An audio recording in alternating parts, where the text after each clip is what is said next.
a long time, I was scared to share my true color, to be who I truly was. I was hiding in the story I was reading, fearful of what people would think about me. But this ends now. I have stopped running. I decide to accept my diversity. Today, I will share our story of neurodiversity and mental health awareness. Welcome on the ADHD Melly Show. Hello, everybody. I hope you're doing well. I'm so happy we're going to have a successful entrepreneur coming with us today. She's going to tell us how she succeed. Even if she has ADHD, can do anything. That's the proof that we have here. And I'm so excited to have Gillian with us. And before we start, I'm always going to tell you to go check the link in neurodiversityevent.com if you want to buy a ticket for the September 12th event. I'm so excited to see you there. You can buy online ticket or in person. We have both of it. So I'm so happy to just have you here today. And welcome, Gillian Gallant. Hello. Hello. Thank you, Melly, for having me. I'm excited. Yeah. So how are you today? Not bad. How about yourself? I'm doing well. I'm so excited to have you today. So firstly, explain a little bit more. What is your business? What you're doing? Just introduce yourself. Yeah, absolutely. So I'm Gillian, and I am the owner of a camera company. So we sell online. So we're an e-commerce company, and we sell pay-per shoot camera. That's the name of the company.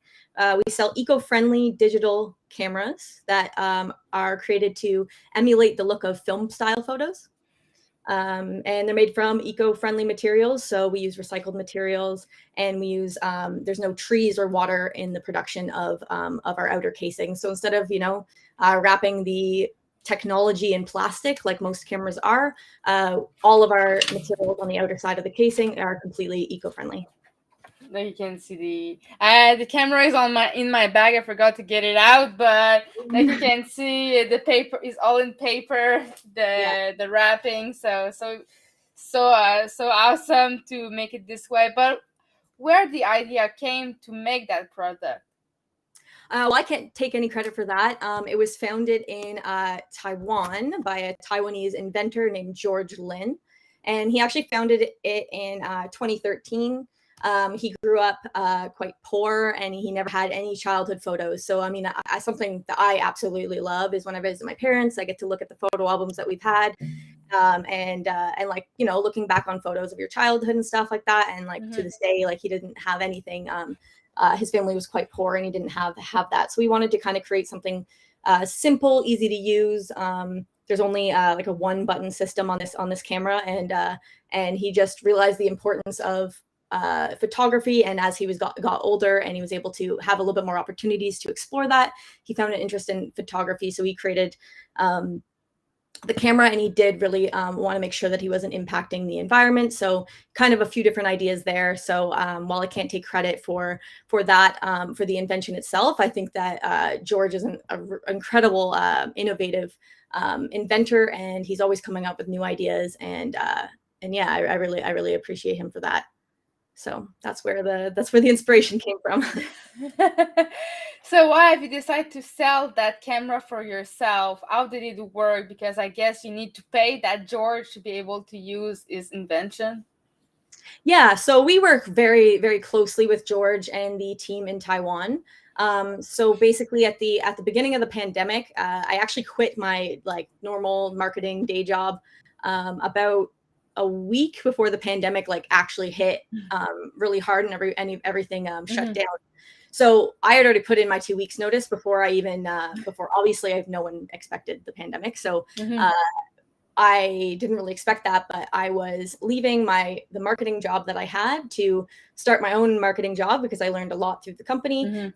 And I wanted to kind of go off on my own thing. I've always sort of wanted to do my own thing. So whenever I quit, and then I was expecting I would get some marketing clients, but then of course, if everyone's business is shut down, no one's paying for marketing to market their closed business. So my partner and I decided that we needed to find something, because my partner's in the restaurant business, so his restaurants were shut down. So basically I quit my job and then his restaurants were shut down. So it was kind of a combination of like, wow, we're kind of being hit hard with this.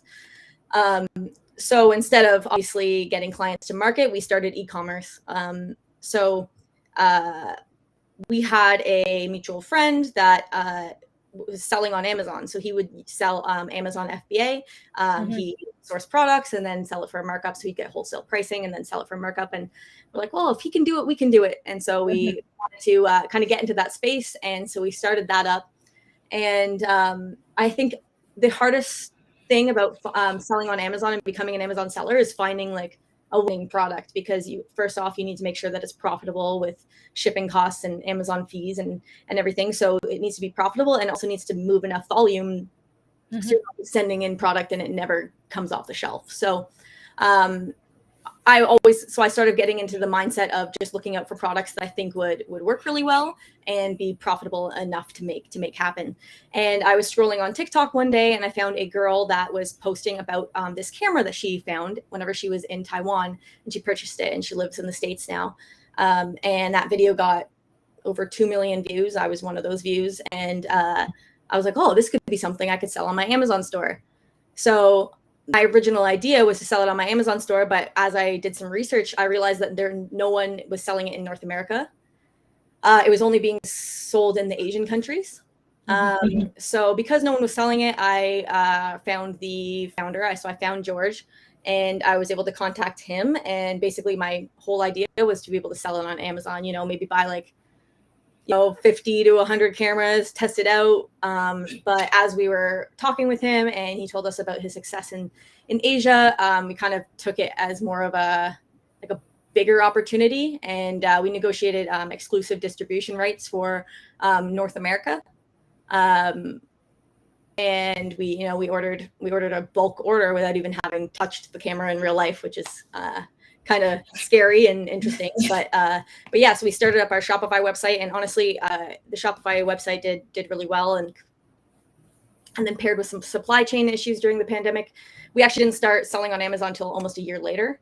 Even though that was my original purpose, we basically just started on our Shopify and our own website, and I'd be packing the orders at home.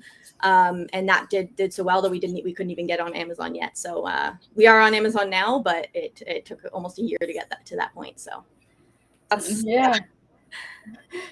That's amazing. Like you said that pandemic hit you and your boyfriend because you had a business and you had to close because restaurant needed to close and everything shut down for you. It was probably one of the worst period of your life, I guess. But how did you find the strength to go forward and make something new, despite with all of that bad happening around you? You know what? I think if it was maybe slightly different circumstances, I honestly maybe would have been a bit more worried. But my partner owns several businesses, and I kind of with him, I kind of have this sense of comfort and I never really felt like we were, screwed. I thought that we were okay, we just have to pivot a little bit. And I think, especially because I was going into my own, my first entrepreneurship journey, having somebody by my side that's been doing it for a long time, kind of made me feel at ease. And I was like, okay, we don't really know what we're doing yet, but I kind of feel like we were I just had that sort of comfort. So it wasn't really ultimately that scary.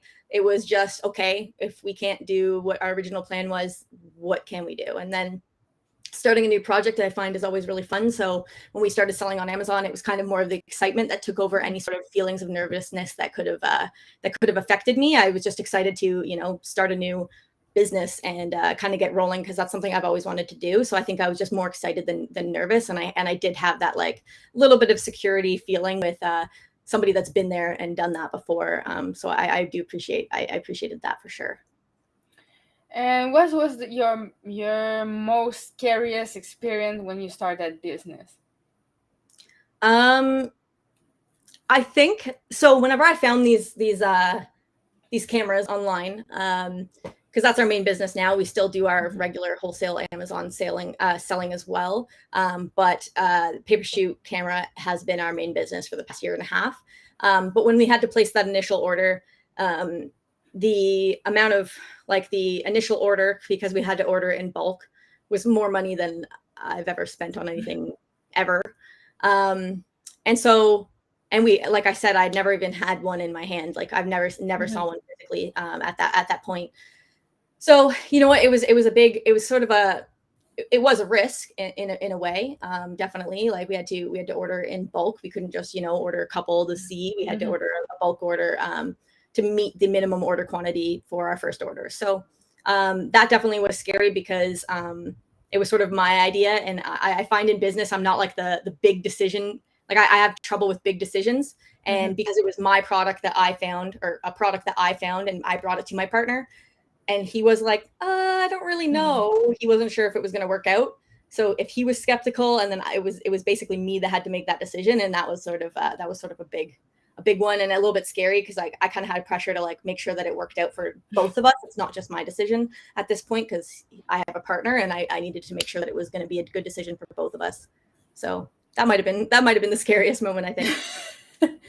Yeah, and it was the pandemic at the same time. Everybody lost their jobs, so people needed to afford those cameras at the same time because no one had a lot of money because everybody lose their job, their financial security, etc., etc. So it was a risky move at the same time because of that, but it worked out, and I'm so glad. I'm so proud of you of all the effort that you've done, and I know that you weren't alone, but you did a lot as well. And despite having ADHD, so what your ADHD was the best part for your business creation? You know what? I've only been diagnosed with ADHD for about like 6 months now. So when I started it out, I definitely didn't. I didn't know. I mean, I've always sort of like thought maybe, but I hadn't really gone through like any sort of diagnosis or anything. But I do think, and I think this often, that ADHD can have cons, of course, but it also can have pros. I do think that sort of my scattered like brain and way of thinking, like it actually lets me think outside the box. And I think that and that's sort of my favorite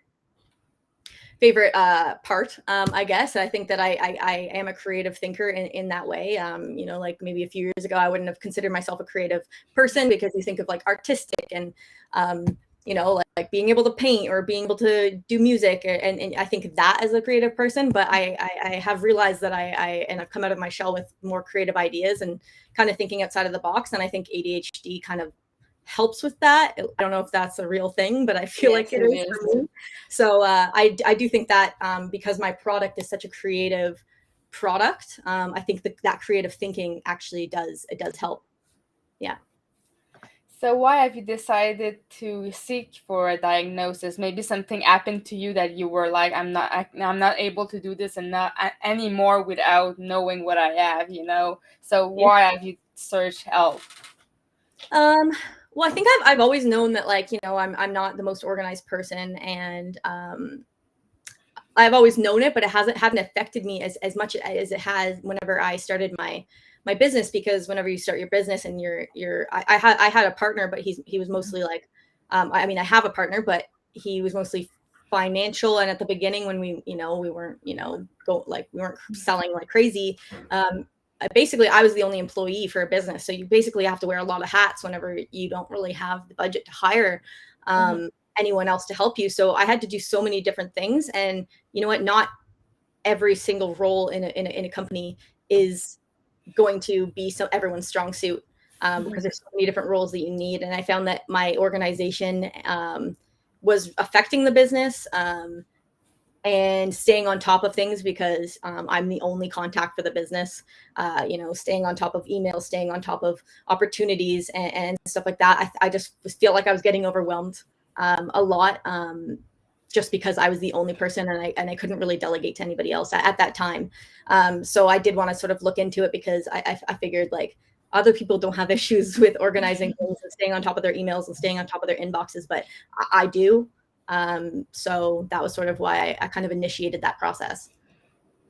Yeah, I feel you. Like you write me to ask me some helps how to organize more your day. I was like, do it like a school period.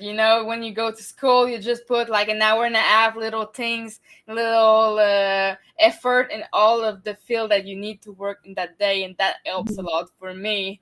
And have you tried that? What did you think? Yeah, absolutely. I try to keep time blocks, and especially time blocks for replying to emails. I mean, some things there's you're back and forth all day, and sometimes it can't fit into a certain window. But trying to make sure that I set aside a window to keep on top of my inbox and try to reply to people and stuff like that is definitely helpful, because then I know that that's my window, and then if I don't reply to emails for the rest of the day, it's not the end of the world, unless of course it's urgent. So that sort of helped me with that, because I found like you get emails all day, and if you think you have to answer them as they come in, it can get stressful. So if you take the morning and you answer your emails, then at least you're good for the rest of the day, and you don't have to feel that stress. So. How do you deal with procrastination? That's a bit no with ADHD. It's very hard sometimes when you have a task that you just don't enjoy doing it, but you still have to do it. So how do you manage to force yourself doing things that you don't like to do? Yeah, so I think procrastination used to be a big one for me as well. This was before I was diagnosed, and I am on medication now, and I do think that procrastination has helped a lot since diagnosis, because like I've always liked the work I do, but to get started was always a big thing for me. I just never wanted to like start work, or if something better came along, or I would get distracted and want to do that instead. So I think since the diagnosis, I've had a lot better of a time with procrastination, and because I like work, and I know I like work, it was just the starting that was hard, and now that I'm able to Mm-hmm. sort of work and focus for a work day, I don't really have that many issues with procrastination anymore. And I also have since starting the business, I do have some employees that I've hired specifically in the roles that I'm not as strong in. So like the admin stuff, I know that like the tedious admin stuff, some people love that. Spreadsheets, creating spreadsheets, making sure the numbers are all adding up. But for me, that's just not my strong suit. So I think hiring in a correct order, and recognizing and identifying your maybe not maybe your weaknesses, I'd say is a really good thing, because so now I don't really have as many tasks that I would consider not enjoyable for myself, because I've hired in the way that the tasks that are not as enjoyable but are more enjoyable for somebody else, they're the ones doing it. So I think I'm in a better position now than I was before, for sure. Did you what I wanted to say? Oh yeah. Do you think that you're a better entrepreneur with ADHD, or what makes you be a better entrepreneur with ADHD? Sorry. No problem. Yeah, I think it's I think just the outside of the box thinking. I do definitely think that there's a lot of things like with ADHD that hinders maybe me being a business owner, and being a leader with staff members that rely on me. And I do think that there's a lot of stuff that I'm still working on, but I'm actively working on to sort of be better. But I do think that like my whenever I get into like grooves where I have ideas, like my notepad on my phone and laptop are like full of like business idea, marketing idea, TikTok idea, like Instagram post idea. Like I have like so many different ideas all the time, and I think it's just fun, and it makes me passionate about the job because I get to be creative in that way, because I own the company, and also because the product is so creative that I just get to be I get to let that actually benefit the company rather than like hinder it and distract from the ultimate goal of the company. I think that we can apply a lot of the creative ideas. So I'm not sure if if I was selling like toilet paper, if I'd be as creative and it would be like, or some other product, I don't know if it would be as good, but because the product aligns so well, I think that the creativity that I get from maybe having an ADHD like sort of way of thinking does benefit the company as a whole. Great.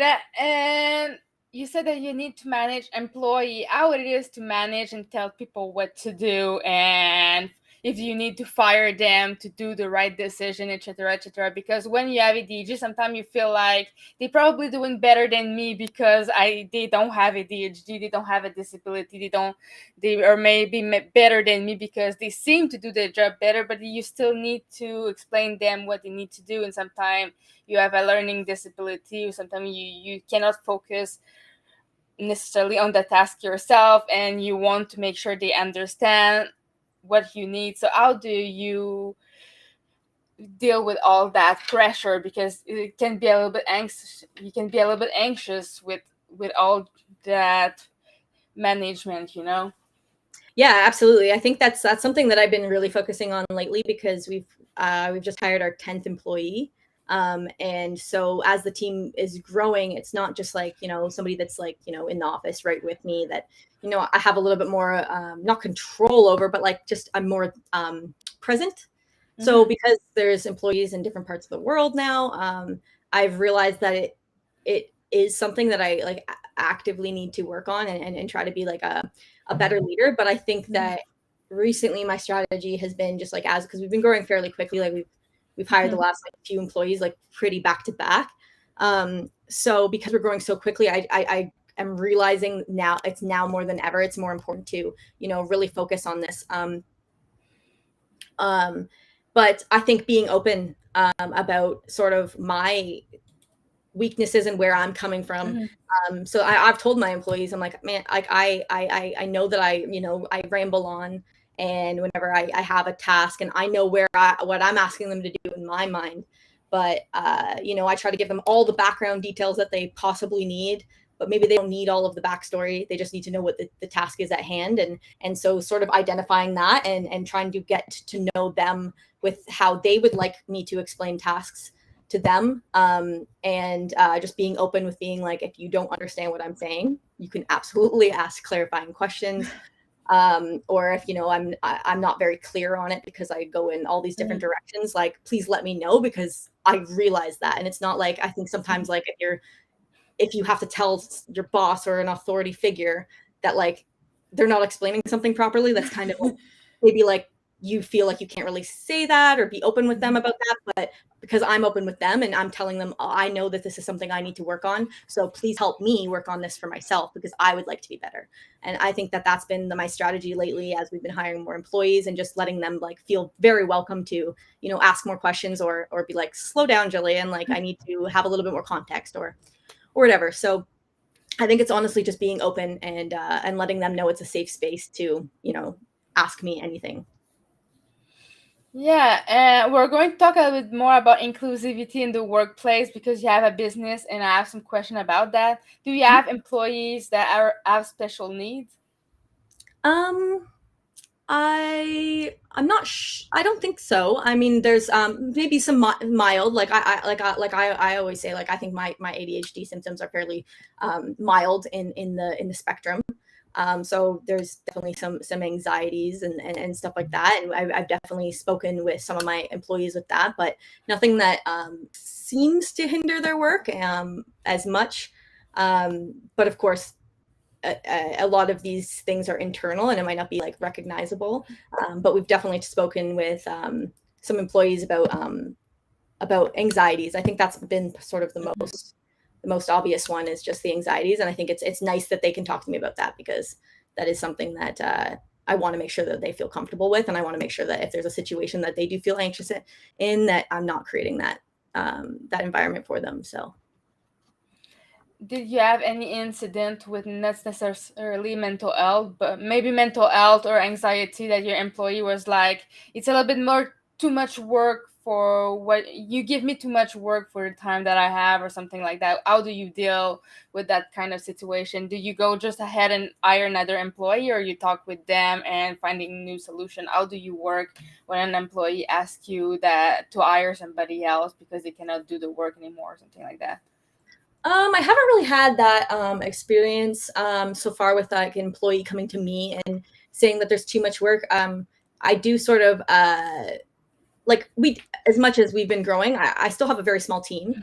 So, if work isn't getting done, or, I would be able to recognize it quite like Mhm. early. And so I think that I hire kind of ahead of the game before the employee gets to that level where they're kind of at their point where they need to tell me that they need some help. And I also offer help as well. And that's actually something that like um, I'm working on too, but I'm very much in the business right now. Like I do pretty much every single thing that like one of my staff members would be able to do as well.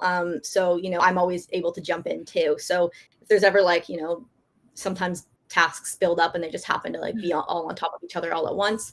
But I'm always in there too. So I don't think anyone's kind of gotten overworked. I do think we hire at good appropriate times to make sure that nobody, has way too much on their plate where they're not enjoying their job. And I think keeping that communication again open means that they can tell me if there's an aspect of their job that they don't like, an aspect of their job that's too much, or something that they don't know how to do, or that, kind of plays to their weaknesses versus their strengths. So I'm lucky to not have had that situation yet, but definitely hope that I handle it properly if I do get to that point. I'm so happy that everything's working for you. You told me that you were in TikTok. You know that TikTok is not always an happy place for the mind. You know that sometimes they can be mean on your product and Yeah. or on your appearances. How do you deal with that when you have ADHD and maybe anxiety too? And you're just like, people are so mean on me, and I think I did a great job. So how do you deal with a social appearances like that, to be so social on the internet? Yeah, absolutely. And so my first employee that I hired was somebody to run our social media. I'm not really good in front of the camera. It's not my strong suit. So I recognized that I needed to hire that, and I realized I recognize the importance of social media marketing because of my background in marketing, as well as just I have a very visual product, and I definitely knew I needed to get it up there. But yeah, social media has not been like there's a lot of mean people on the internet. There's a lot of amazing people on the internet. We have some like incredible clientele, but we definitely have some mean comments, and it's been a conversation basically since I hired my social media person with like how to handle the mean comments and do we give in to them or whatever. And I think that at the beginning, we try to like not like defend ourselves against, but trolls, like people that are just trying to be mean. If there's any sort of like questions, we definitely answer those ones. But if it's just a straight up mean comment, I've told my employees to just delete it, and then we'll get comments from another one of their accounts that, hey, you deleted my comment. But if you're being mean to my staff member and their mental health is 1000% more important than keeping a mean comment up on my profile. So I'm a very, very big advocate. If it's not a learning opportunity, if somebody disses something and maybe has misinformation about the product, it's okay to, sort of give them the correct information. If it's posed in a respectful way and it's not attacking the individual that's behind the camera, absolutely answer it. It could be like it's clientele and you're answering questions about your product. I think that's super important. But if it's just mean or unnecessary, delete it. I don't want that to be like, especially a role in social media where you're getting notifications all the time and you're seeing mean comments all the time. Well, not all the time, but it pops up on your phone. You could be out for dinner and you get a mean comment pop up on your phone. It's kind of, you can't really escape in that role. So yeah, just delete the comment and don't worry about it. I think there's some like maybe like a bad sort of idea of a brand deleting customer comments, but they're not customers if they're just being mean to you. They're just trying to get a reaction. So just don't give them a reaction.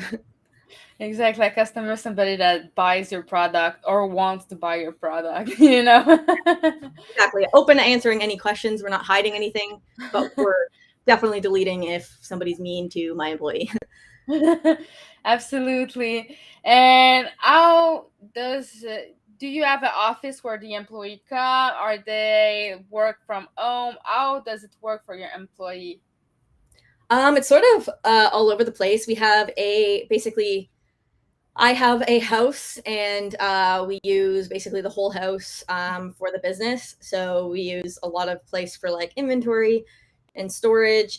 We have the biggest room. It's a 3-bedroom house. The biggest room is the office, and then I have a bedroom for myself, a bedroom for storage, and then basically the rest of the house is storage too. Like I don't have a living room, I don't have a dining room. and I almost half the time don't have a kitchen, just because there's inventory everywhere. But yeah, so we have that. A few employees come there. There's usually 3 or 4 of us that work because we're in Ottawa, but I do have most of my employees are virtual. So they would definitely work from their own home. And then we just got a warehouse in the United States. So because I'm in Canada and we're in Canada, and so we got a warehouse. We rent a warehouse in the United States now, and I hired an employee there, so he works from the warehouse that we rent. So that's sort of kind of all over the place. Work from home, work from warehouse, work from my home office. So what do you expect from the future for your business? Well, he just recently expanded to 3 more territories. So we are now selling, like as of like yesterday or the day before, we're selling in Italy, South America, and Mexico, as well as our original US, Canada, and the United Kingdom. So we're up to like 6 territories.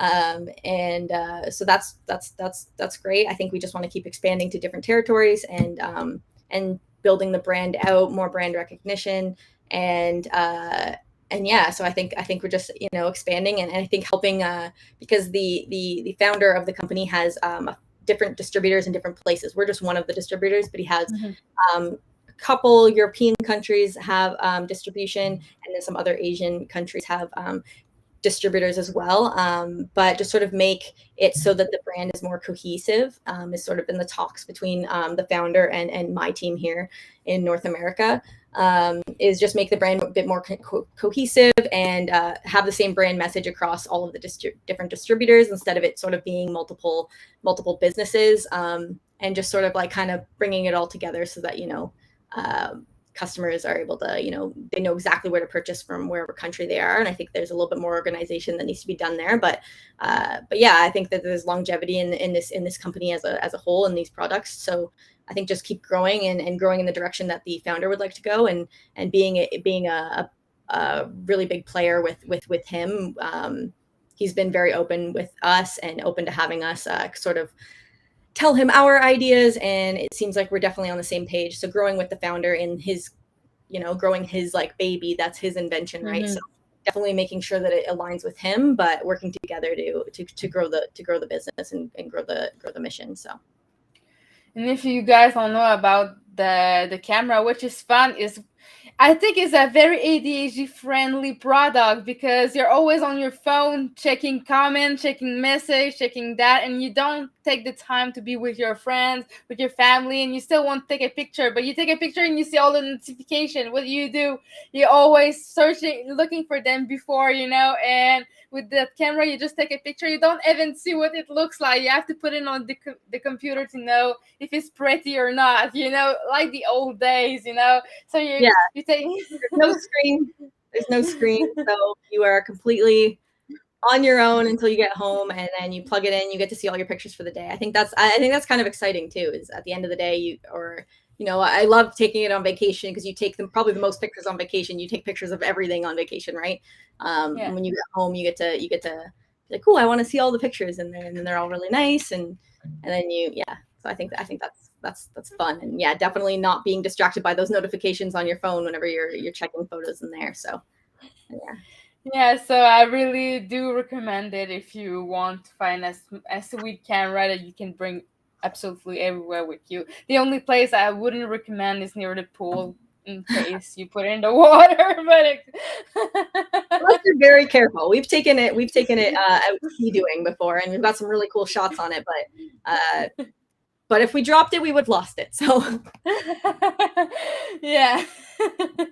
So what will you suggest to anyone that wants to start a business, or not necessarily a business with product, but it can be with services too, want to start something for themselves and want to take the time to creating something new, or bringing something that already exists into a very big business like yours, because your business is very successful.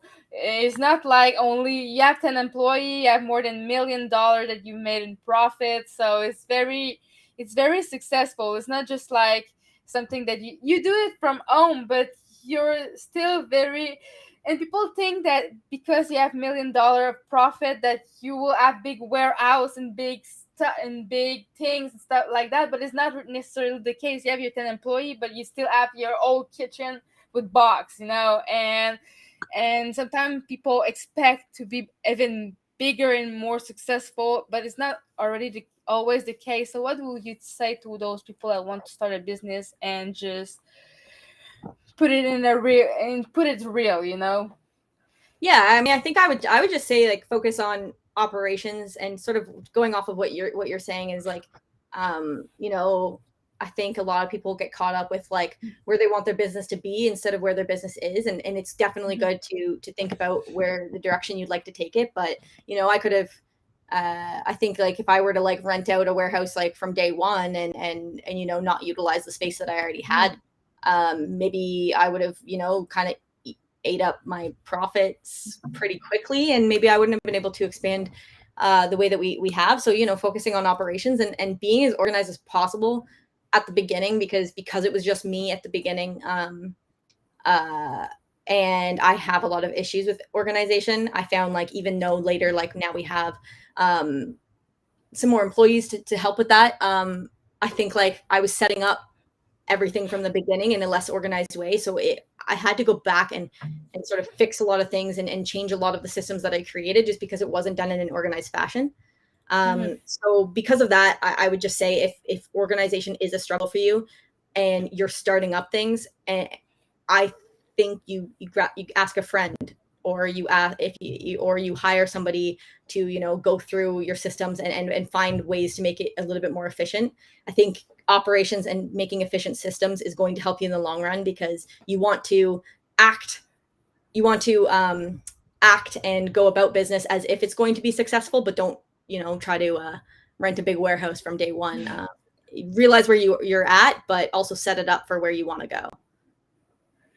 Exactly, because your foundation is like the most important if you want to grow. You cannot just let's go, we're going to pay for this, pay for that, pay for this, and now you have no more money to buy the product or even pay yourself, because you need to also think about your own well-being. So how do you manage to take care of your own mental health, see your friends, your family, with having such a big business? So how do you do it without burning yourself out? You know what? Yeah, that's absolutely true. I think you touched on two points. I was gonna say you started saying the paying yourself thing. I think there's a lot of business owners that they pay themselves last, and it did take me a little bit to pay myself. But I think you can easily get worn down if you're not making money and you're going through all the stress of starting a business. So I just wanted to touch on that it's important. If you have other bills that you prioritize, like make paying yourself a bill that you prioritize. It's like you wouldn't be missing your website hosting bill. You're not going to miss your Shopify payment bill. You're not going to miss the apps that you need bill. Don't miss the payment to you. Like make that part of your expenses, because I just want to like definitely say that, because I think then whenever things get down and you're like, well, why am I doing this? If like it's not even making me a living, I can't pay my own bills. Why am I doing this? I think it can get you down very easily. And then the second part about sort of having a work-life balance. I used to not, and it's been something that I've been working on lately, is like I take weekends off, but I used to not. And so it kind of sounds silly to me, but like, well, I take weekends because everyone should take weekends. Yeah. But that's just something that I hadn't done in the past. And I definitely take weekends, and it may not be where I go out and do stuff. I might just relax or like have a very like casual, like a weekend, but I take it and I don't work. Or, after hours when I've turned off for the day, I turn off for the day. I also don't get push notifications for emails to my phone. I have to go into the app if I want to see my emails. So I'm compartmentalized when I'm looking to do business and when I'm not. So I think that helps a lot. And also I think just not really, like, I always feel weird actually calling my employees, because I like anytime I'm emailing, it just feels weird typing it. Anytime I'm emailing, I say like my colleague or my coworker or something like that, because I don't really like, I know that I have to be the boss and the leader, but like it feels weird. So I have really good relationships with my employees. I do think that the job is quite fun, and I want to create that fun environment. So, like I get to have my friends at work. There's obviously work has to get done, but and work does get done. But it's fun having good people around as well that you can, it kind of feels a little bit social, but we all are doing work for the same cause and stuff. So I think that helps too, because I get a lot of my social time during work hours, but we're all having fun and we're all working hard.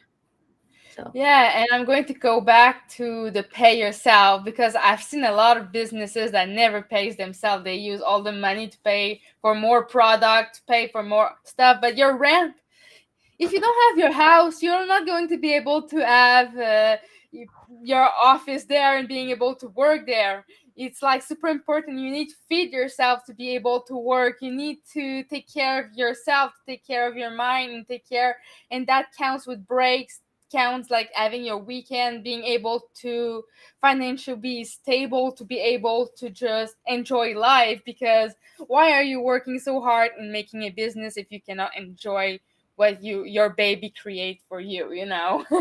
Absolutely. And I think and starting a business is always going to be a risk, and some people spend years and years trying to make something happen, and if at the end of it, you've worked blood, sweat, and tears, as all business owners do, and and now you're in personal debt. It's like that's not a good.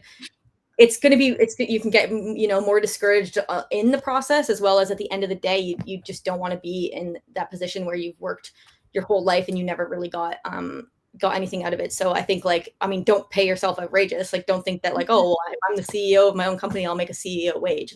I don't make very much money, but I make enough so that my bills are paid, and I don't pay myself. I pay my employees more than I pay myself, because I'm building the company, and I have that asset at the end of the day if it becomes successful. So it's not like I take a very small salary, but it's a salary that allows me to, if I want to buy something for myself, I can, or I can pay for groceries. I can pay for, the mortgage on the house and stuff like that. So there's all just different things. But I think paying yourself is very important. And I definitely spent the first few months where I didn't pay myself, and I was working some marketing jobs on the side that was my wage. But then I realized I need to focus on my business, and I'm my first employee, and I need to pay myself as the first employee.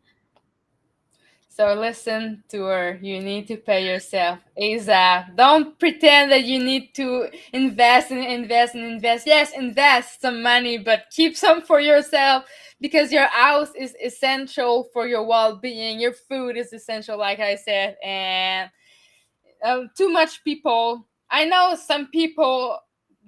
I'm thinking about somebody right now that doesn't make a wage and do a lot of money, a lot of profit, and she doesn't make any salary. I'm like, how do you think you're going to last if you don't take care of yourself? I mean, exactly. And it's and you never know with business. Obviously, the pandemic hurt my partner's restaurants. He had to close the doors, and a lot of shops, you don't know what's going to happen in your business, and you just don't want to be now your business is gone and you haven't put anything aside, or you can't really you have to take care of yourself.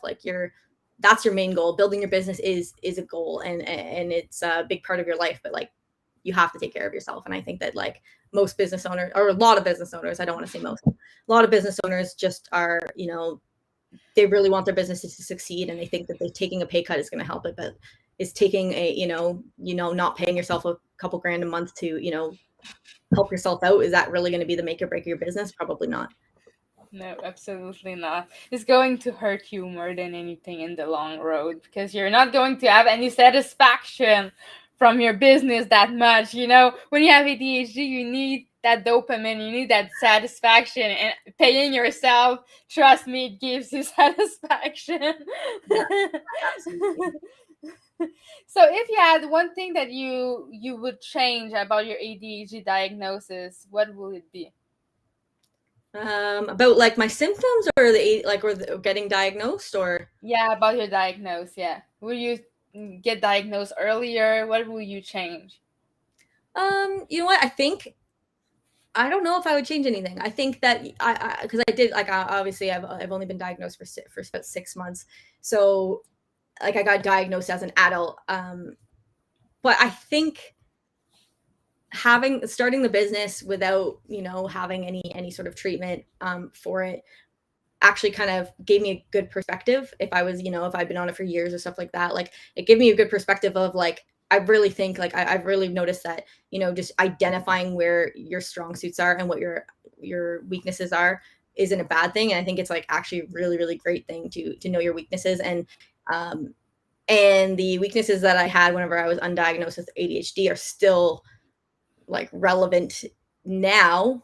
It has helped with the medication, but I'm still not as strong in a lot of the admin tasks. And I think like going through it, wearing all of the hats in the business and actually having to struggle a little bit at the beginning, and it makes me also appreciate the members that I brought onto the team, because they bring different, and I really can like celebrate their strengths in the places that I fall short. And I think it like, I of course would appreciate them regardless. I of course I appreciate staff members, but whenever they are kind of filling the gaps to what I'm not as good at, I have that perspective of being like, well, I know I would have been really bad at doing that task, but they killed it. And it just like gives me that sort of thing. So I don't think I would change anything. I think that I sort of got the diagnosis at a good time, because I was able to sort of see what building a business was without it and what building a business was with it. And I appreciate it. And, but I am happy that I was able to experience the sort of like a little bit more of the struggles while building it up, to just appreciate what other people with different skill sets bring to the table. And medication does not heal you, okay, people? I'm just saying, it is helping you. It's a little bit like glasses. If you take your glasses off, you're not going to see anymore, And Absolutely. sometimes you don't have a perfect vision, even with glasses. It's the same thing. You just bring it, you just seeing a little bit better, It's just helping your brain focus and bring in more stimuli to get more dopamine in your brain. Because if you don't know yet, ADHD is a lack of dopamine in your brain, and that's why it's so hard for us to start tasks, start working. And if we are too much in it, we're not going to sleep for 2 days or even eat, okay? It's like extremes, and that medication helps balance a little bit the symptoms, but it's not taking them away whatsoever. Oh yeah, absolutely. I think it has helped me a little bit more, but I think it's helped me with the procrastination. So I'm okay with starting a task now. But I think I've always been interested in working. So I think that helped me a little bit, but so I am, more excited to start my day. But I'm still very much scatterbrained. I go from task to task, and but at least my tasks are all work related, instead of getting distracted by, TikTok notifications, and now I'm scrolling for a couple hours. So it's more like, I get an email and then I'm like, oh, could be exciting. And then I like do that. So I still am very scatterbrained, but at least I can come back to it and be like, nope, that's not what you were supposed to be doing. And then I come back to it. So I'm definitely still like scattered, but I think that it's more focused scattered a little bit. So it definitely has not like, cured me, and I can absolutely just go from the beginning of the task to the end of the task with no distractions, but at least I can sit down at my desk and not, stick off. TikTok is poison for ADHD brain. just stimulant after stimulant, new video, new feeling, new everything. So yeah. So if you had something else to end the video, what will you say to the people? Do you have another thing that you want to tell before we end?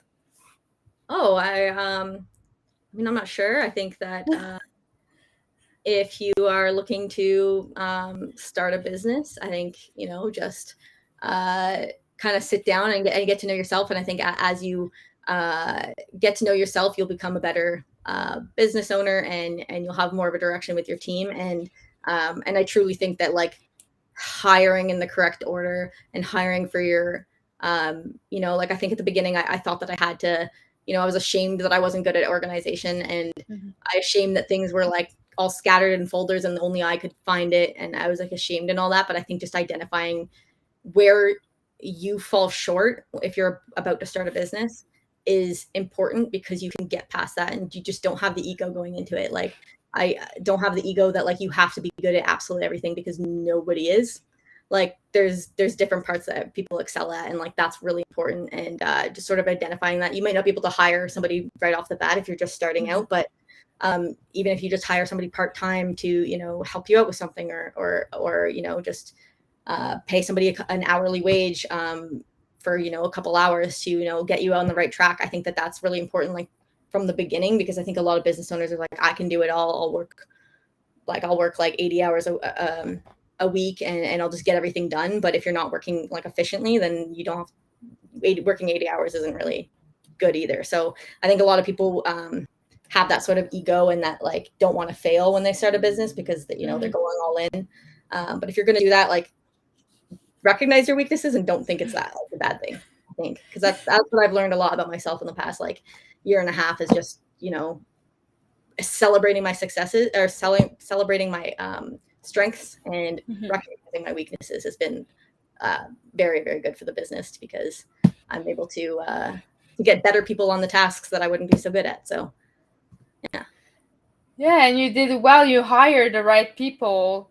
Now that I have a new question because you've said all that, I was like, how did you find all the quality that you needed for the task that needed to be done? Yeah, so my first hire was the social media person because I posted maybe like 10 videos and they got like 100 views on TikTok. Not that like TikTok you're like bound to get millions of views, but like I was just like, this is not going well. Like we just bought all this inventory and this is like I'm not really like skilled in like video editing or like being in front of a camera. Like being in front of a camera makes me nervous, so I don't really like want to be the face of the company if that's going to make me nervous. So that was our first hire. It was because I was just like, marketing is important. People need to know about our product if they're going to buy it. So that's one. And then on a lot of people that we've hired since have been people that we know or been recommended to us. And I just basically talk about like the different skills, and it's been people that have worked for somebody else or worked for my partner in the past that have displayed those skill sets. And we know that they're good at that. So I think that is that's really good to do, is just really just like focus on like their skill sets, and like I don't really look at their like I don't need to know their resumes if they have like the organization skills that I lack.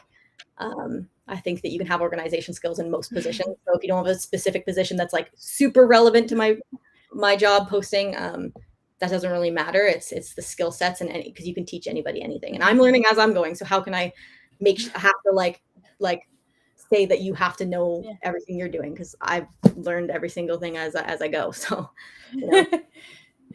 Yeah, and it's working great for you, and I'm so proud to see a fellow Canadian, a fellow woman that's successing in her business. Yes, you got help, but I will say that 80% is on you. It was your idea. It was it's your work, you know.